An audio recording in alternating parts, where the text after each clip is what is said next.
ദേശത്തിലേക്ക് അവർക്കൊരു സങ്കടം ഉണ്ടായപ്പോൾ തൻ്റെ ദേശത്തിലേക്ക് വിളിച്ചു വരുത്തി അവരെ സംരക്ഷിക്കുന്ന ഒരു ചിത്രമാണ് നമ്മൾ കാണുന്നത്.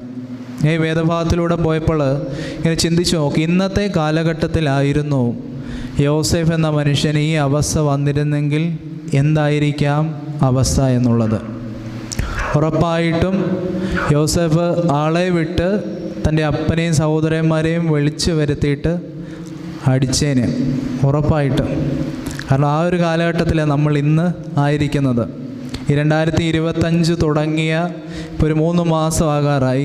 ഈ 3 മാസവും നമ്മൾ കണ്ടത് എന്തോ, ഓരോ പത്രം എടുത്ത് നോക്കുമ്പോൾ ചോരയുടെ മണോ, ഇന്നയാളെ വെട്ടി എന്നൊക്കെ പറഞ്ഞ് ചോരയുടെ ഗന്ധമാണ് ഓരോ ദിവസത്തെ പത്രം ഇങ്ങനെ നോക്കുമ്പോഴും.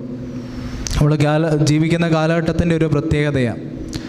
മക്കൾ അമ്മയപ്പന്മാരെ തിരിച്ചറിയാതെ പോകുന്നു, സഹോദരങ്ങളെ തിരിച്ചറിയാതെ പോകുന്നു.